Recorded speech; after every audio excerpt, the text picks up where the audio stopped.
Yooyyaa akkam jirtu hordoftoota keenya jaallatamoo odeessaa fi xiinxala keenya har'aa kana keessatti kutaalee Oromiyaa adda addaa keessatti qaamoleen maqaa garaa garaatiin nageenya eegsifna jechuun uummatatti bobba'an lammiilee nagaa badii homaayyuu hin qabne irraa miidhaa saamichaa, ajjeechaa, hidhaa seera malee fi reebicha uummatarraan gahaa jiraachuu salphinni gad dhufaa jiru nu hundaaf qoodama jedhamu bulchaan Itoophiyaa biyyattii wal waraansa hamaa fi daaqaqama diinagdeetti galchuun qeeqaman Abiy Ahimad Itoophiyaan biyyoota guddina diinagdee dinqisiisaa addunyaa irratti fidaa jiran keessaa takka ta'uu ishiin miseensummaa BRICS filatamte jechuu isaanii fi kan kana fakkaatan qabannee dhiyaanne irraa bal'inaaf nu faana bu'a. Rakkoon nageenyaa Oromiyaatti uummata waggoottan 5 darbaniif dararaa ture kallattii hundaanuu haaluma hammaatiin itti fufee jiraachuun gabaafamaa jira.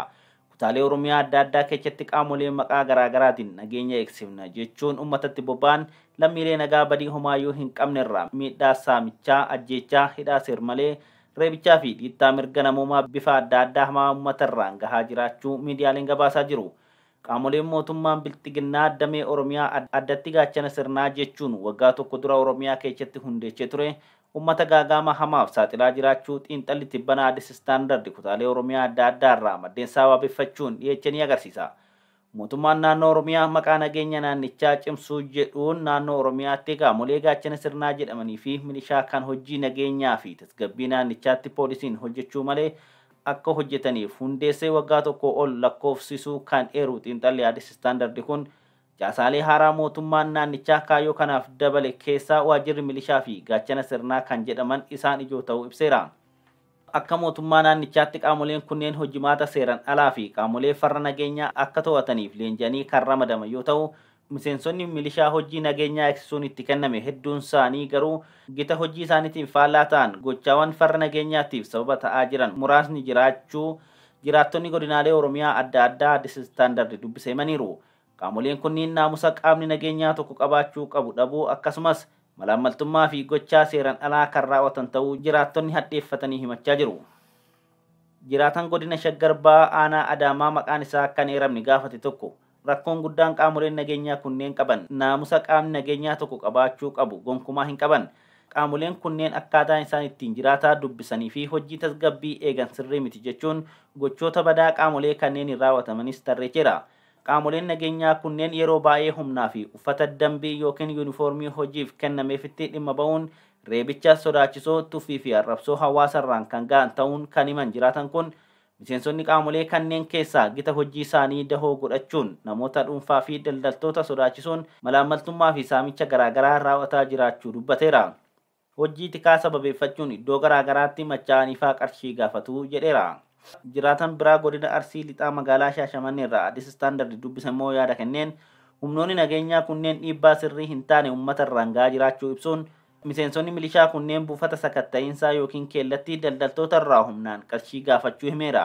Qaamoleen kunneen miidhaa hin barbaachifne hawaasa irraan gahaniif itti gaafatamuu qabu jechuunis jiraatan kun dubbataniiru.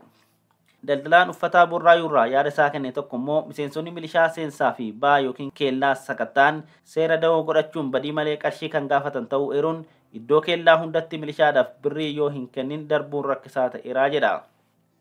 Jiraattonni kutaalee Oromiyaa garaagaraa irraa dubbifaman rakkinuma wal fakkaataa kaasuun miseensonni milishaa kunneen uummata irratti mootummaa xixiqqoo ta'aniiru jedhan. Mootummaan nageenya uummataa eegsisuuf qaamolee nageenyaa kana bobbaasuunsaa nageenyaa jecha kan deeggaramu ta'us Uummanni qaamoleen kun bu'uura heeraa fi seeraa qabaachuun isaanii falmisiisaa yoo ta'u dararaa miseensonni kunneen uummata irraan gahaa jiran ammoo hammaataa deemuun yaaddoo ta'aa jira.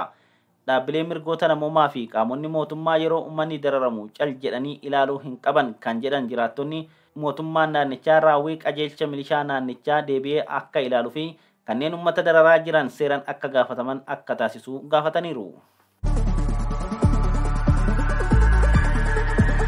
Rakkinni Oromiyaa fi Oromootti deemaa jiru akkaan hammaataa ta'uurraan kan ka'e hayyoonni Oromoo hedduun kallattii isaanii danda'ame hundaanuu xiinxalaa fi dhaamsa uummataaf dabarsuu irratti argamu. Hayyuun seenaa Piroofeesar Muhammad Hasan dhaamsa tibbana uummata Oromootiif dabarsaniin injifannoo fi salphinni garaagarummaa qaba. Salphinni gad dhufaa jiru nu hundaaf qoodamaa jedhaniiru. Salphinni as deemaa jiru Abiy Ahimad hanga Daawud Ibsaa, Jawaar Mohammad hanga Marroo Darribaa dhaqqaba jechuun dhaamsa isaanii kan jalqaban Piroofeesar Muhammad jarri walumatti nu qabdeetuma yoo Oromummaa mangistii jechaa jirti jedhan. haalli gaddeemaa jiru daran booraadha. Kanarraan diinagdeen biyyattii rakkoo amma jiru furuuf humna kan hin qabne ta'uu eeruun keessattuu haalli kun guutuu naannichaatti mormii dhoosuu mala. Kun immoo shiftoota Amaaraatiif haala mijataa aanjessa. Salphaatti lammiilee qaala'insi jireenyaa waxalaa jiru of cinaatti hiriirsuu danda'a jedhan. Kanaaf furmaanni jiru abshaala ta'anii irra aanuudhaa jedhu hayyuun kun dhaamsa isaanii kanaan. Akkamiin irra aannagaafii jedhuuf ammoo jedhu hayyuun kun ni yaadattu yoo ta'e bara 1996 keessa paartiin Amaaraa Qinijjiitiin filannoo mo'adheera jechuun TPLF'n baay'ee rakkisee ture. Finfinnee fi naannoo Amaaraattis jeequmsa guddaa uume. Haala yeroo sana ture irra aanuuf jecha Mallas Zeenaawiin OPDO Adaamatti darbatee ture Finfinneetti deebisee jedha. Tooftaan sun balaa mooraa nafxanyootarraa TPLF'tti dhufee ture hanqisuuf baay'ee hojjetee jira. Ammas taanaan rakkoo naannoo Amaaraa irra aanuuf mooraa Oromoo waliin nagaa buusuun dirqama ta'a. Hidhamtoota adda bilisummaa Oromoo hiikaa, paartiilee siyaasaa Oromoo hunda waliin rakkoo qabdan furaa. Aangoon jirtu isin hundaafuu ni geechi. Tigraay, Ogaaden, Affaar, Sidaamaa, Walaayittaa fi kanneen kana fakkaatan jabeessaa.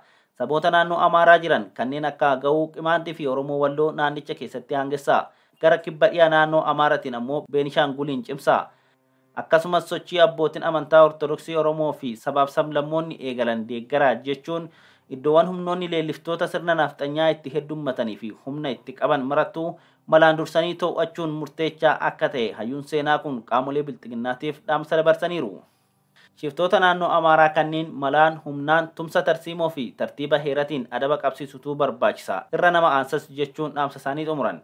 Himaan dhaban dhagaa dhaban akkuma jedhamu mootummaan bilxiginnaa kana duras osoo hayyoonni Oromoo hedduun waa meeqa dursanii dhaamaa fi jiranuu hayyootaa fi uummata dhaggeeffachuu dhabuun kasaaraa siyaasaa, kufaatii diinagdee hamaa, salphina karaa dippiloomaasii fi rakkoo nageenyaa gaagama hamaaf uummata saaxileen biyya ga'uun kan yaadatamudha.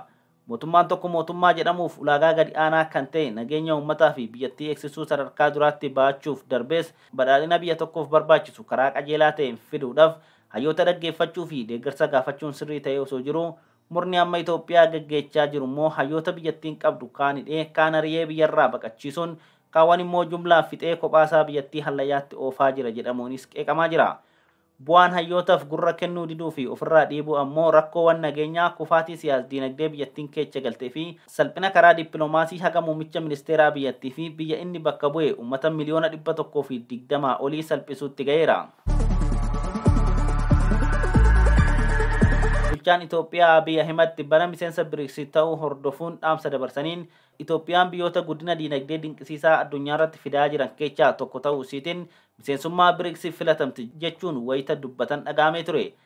Gama biraatiin ammoo jila muummicha yaa'ii BRICS keessaa tokko obbo Reediwaan dippiloomaasii hoogganoonni Itoophiyaa durii godhantuu Itoophiyaa filatamtuu godhe. Seenatuu nuuf qabsaa'e jechuun yaada muummichaatiin faallaa ta'e kennee ture. Guddinni biyyattiin fidaa jirtu kun kamilaata? Biyya uummanni ishii miliyoona 20 ol beelan dhumuuf deeggarsa tattamaa eeggachaa jirutti diinagdee faarfamu kami? Biitti rakkoo beelaa jalaa hin bahin guddina dinqisiisaa akkamii fidaa jirti? Loon Oromiyaa kutaalee Booranaa, Gujii fi Gammoojjii Baalee keessatti hongeedhaan dhuman kan lakkoofsi isaanii miliyoona 3 ol ta'u guddina diinagdeef gumaache jechuudha. Biyya waraanni waggoota 5 darban kana keessatti Oromiyaatti irraa caamee hin beekne keessatti guddinni dhufe kan akkamii akka ta'e warruma bilxiginnaa qofaaf dhiifna. Rakkinni nageenyaa Mooyyalee hanga Maqalee, Jijjigaa hanga Beegii itti hammaatee jirutti biyya naannoon tokko naannoo ollaatti duuluun qabeenya saamaa fi nama ajjeesaa daangaasaa humnaaf fudhachaa jirutti guddinni dhufu jira jedhanii wal gaafachuun waan laafaa fakkaatu. Humnoonni Amaaraatti bana waraana gara Oromiyaatti dhiibuun dirree waraanaa qe'ee Oromoo gochuuf wayita marii godhanitti kan dhaga'ame yoo ta'u, yaada isaanii kanas guyyaa har'aa bariidhaan kallattii salaaleetiin uummatatti duulanii uummatarraa miidhaa geechisuun gochatti hiikuu jalqabaniiru. Miidhaa qaamoleen kunniin Oromoo fi Oromiyaan rangahaa jiraniif mootummaa federaalaa naannicha isaan irraa kaanitti seeraan kabachiisaa jira jedhus ta'ee mootummaan Oromiyaa hanga ammaatti deebii kennee kan hin beekne yoo ta'u, hanga ammaattis tarkaanfiin mootummaan kun fudhatan jiru. Uummanni garuu hidhattoota Amaaraa kanaan Oromiyaa keessatti ajjeefamaa, saamamaa, qeerraa buqqaa du'aa fi butamee achi buuteen dhoowwamuu irratti argama. Amala baratamaa sirnichaarraa kan ka'e deebiin eegamu jiraachuu baatus guddinnii fi badhaadhinni Itoophiyaan akka BRICSitti miseensomtuuf gumaache kan muummichi irraa haasa'u isa kami jedhanii gaafachuun gaafii sirnaati. Egaa hordoftoota keenya turtiin faanaa gootaniif hedduu galatoomaa jechaa odeeffannoowwan keenya har'aa kanumaan goolabna. Odeessaa fi xiinxala keenya kan siyaasaa, olaantummaa seeraa, mirga namoomaa fi kan kana fakkaatan Oromiyaa fi gaanfa Afrikaa irratti dhiyeessinu akka isin hin dabarreef chaanaalii keenya sabiskiraayib gochuu fi hiriyoota keessaniif qooduu hin dagatinaa jechaa hamma qophii itti aanu walitti dachanutti nagaa isinitti dhaammannaa. Horaa bulaa.